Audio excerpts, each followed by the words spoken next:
उत्तर प्रदेश में 22 साल के कबड्डी प्लेयर ब्रिजेश सोलंकी की 3 जुलाई को तड़प तड़प कर मौत हो जाती है और उनकी मौत का कारण था रेबीज। हैरानी की बात यह है कि जिस कुत्ते के पिल्ले को वो बचा रहे थे, उसी कुत्ते के पिल्ले की वजह से उन्हें रेबीज हो गया और आज वो हमारे बीच इस दुनिया में नहीं है। दरअसल कुत्ते के बच्चे को नाले से निकालते समय उनकी उंगली में उस कुत्ते के बच्चे का दांत लग गया था। ब्रिजेश ने इस पर ध्यान नहीं दिया और महीने भर ही बाद उंगली में उनकी सनसनाहट हुई। फिर पानी और हवा से उन्हें डर लगने लग जाता है और डर लगने के बाद जब वो अस्पताल पहुंचे तो डॉक्टर्स ने उन्हें ये कहा कि उन्हें रेबीज हो गया है। और रेबीज का क्या कोई इलाज है? रेबीज से हम बच सकते हैं। रेबीज होने पर हमें हवा पानी से डर क्यों लगता है? क्योंकि आए दिन ऐसे कई मामले सामने आ रहे हैं। आपने देखा होगा सरकारी अस्पतालों में रेबीज के इंजेक्शन लगाने के लिए, रेबीज की वैक्सीन के लिए लोगों की भीड़ उमड़ी रहती है। आपके आसपास भी कुत्ते होंगे, हो सकता है कि आप डॉग लवर हो, उन्हें प्यार करते होंगे, उनकी लार को छूते भी होंगे या फिर उनके साथ रहते होंगे, आपने घर में ही डॉग्स पाले होंगे। तो ऐसे में ये वीडियो आपके लिए बेहद जरूरी है ताकि आप इस एक्सप्लेनर में ये समझ सकें कि अगर आप किसी कुत्ते के साथ हैं या फिर आप किसी कुत्ते के साथ टच में आए हैं या फिर आप किसी संक्रमित व्यक्ति के टच में आए हैं, तो कैसे आप अपनी रक्षा कर सकते हैं। हालांकि आपको ये बता दें कि अगर एक बार रेबीज हो जाता है तो उससे बचने का कोई फिर तरीका नहीं है फिलहाल साइंस के पास। ये पूरी तरीके से नामुमकिन है। अभी आपको अगर इस तरीके के कोई भी वाक्य आपके साथ होता है तो आप सिर्फ वैक्सीन लगाते हैं। लेकिन चलिए हम ये जानते हैं कि आखिरकार कैसे रैबिस होता है, रैबिस क्या है। सबसे पहले हम बात करते हैं कि रैबिस क्या है और ये कैसे फैलता है। रैबिस एक जानलेवा वायरल बीमारी है जो लीसा वायरस से फैलती है और ये संक्रमित जानवरों की लार में पाई जाती है। इंसानों की अगर बात करें तो जो 99% मामले हैं उनमें रेबिस का संक्रमण कुत्तों से ही होता है। और इसके 3 कौन-कौन से तरीके हैं, कैसे ये इंसानों तक संक्रमण पहुंच जाता है, इसके बारे में आप गौर से सुन लीजिए। पहला है कि अगर रेबिस से संक्रमित किसी अन्य इंसान के आप संपर्क में आ जाते हैं तो आपको रेबिस हो सकता है।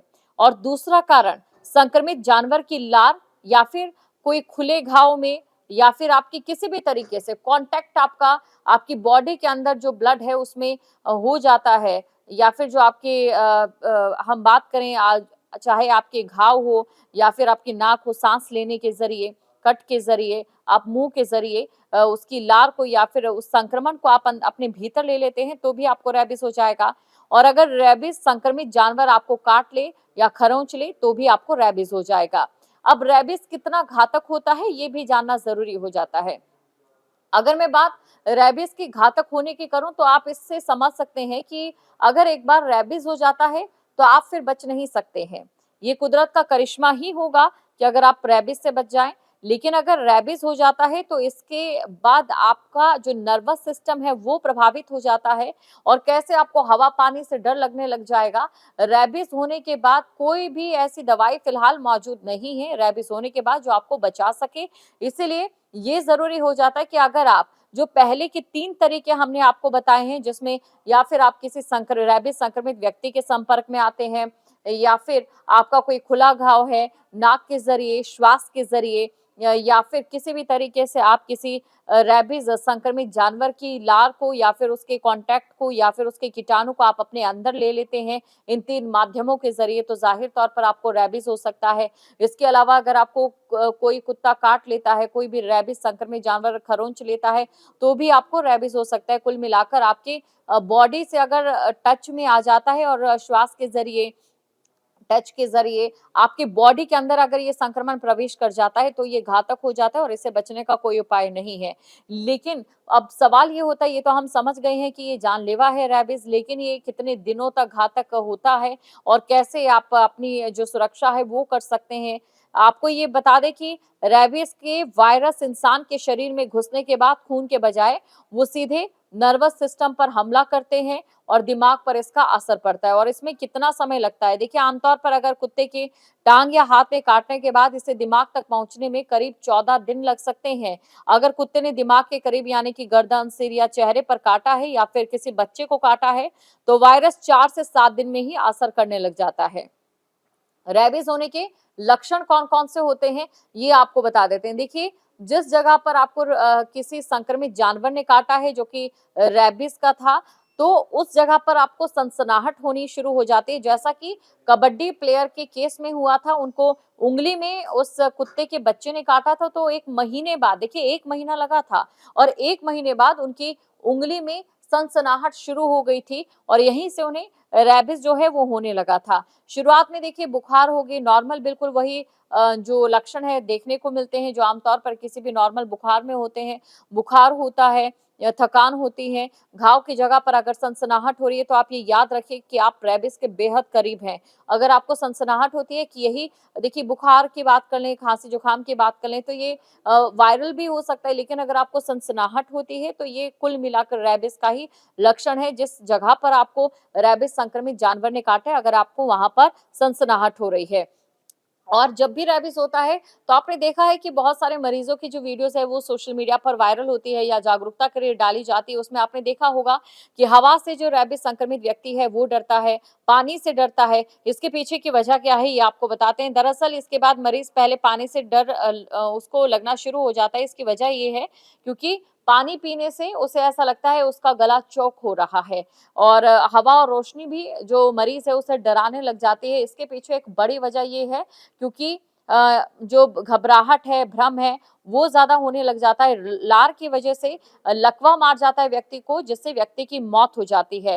रोगी को हवा और पानी से डर क्यों लगता है? ये बड़ा सवाल है। हवा और पानी से डर लगने का सबसे बड़ा कारण ये है कि जो रेबीज का जो वायरस है, वो ब्रेन स्टेम के मेडुला को प्रभावित कर देता है, जो कि खाना-पानी निगलने और सांस लेने के कामों को कंट्रोल करता है। ये वही जगह है जहाँ से हमारे सांस लेने के या खाना खाने के, पानी पीने के सिस्टम को ब्रेन जो है कंट्रोल करता है। वहीं पर रेबीज असर करता है और पानी पीने में, सांस लेने में, गले में ऐंठन होने लग जाती है, जिस वजह से हवा और पानी से डरने लग जाता है और यही वजह है कि एक मनोवैज्ञानिक डर जो है वो उस व्यक्ति के भीतर बैठ जाता है। लेकिन अब सबसे बड़ा सवाल ये है कि क्या अगर रेबीज के लक्षण आपको आ चुके हैं तो क्या इलाज संभव है? तो आपको ये बता दें कि अगर आपको रेबीज के लक्षण आ चुके हैं तो फिलहाल इलाज संभव नहीं हो सकता है। वायरस को खत्म करने का कोई तरीका नहीं है जिस भी व्यक्ति को लेकिन जो व्यक्ति को अगर लक्षण है तो उसका इलाज भी किया जाता है। ये हो सकता है कि उसका इलाज किया जा सके। डब्ल्यूएचओ के मुताबिक दुनिया में हर साल 55,000 से ज्यादा लोगों की मौत सिर्फ और सिर्फ रेबीज के कारण होती है और 18 से 20,000 अकेली मौतें सिर्फ और सिर्फ भारत में होती है और भारत ही एक ऐसा देश है जहां पर सबसे ज्यादा डॉग लवर्स भी पाए जाते हैं। लेकिन अगर आपको कुत्ता काट लेता है या फिर आप किसी भी रेबीज संक्रमित जानवर के संपर्क में आते हैं तो आपको क्या करना है?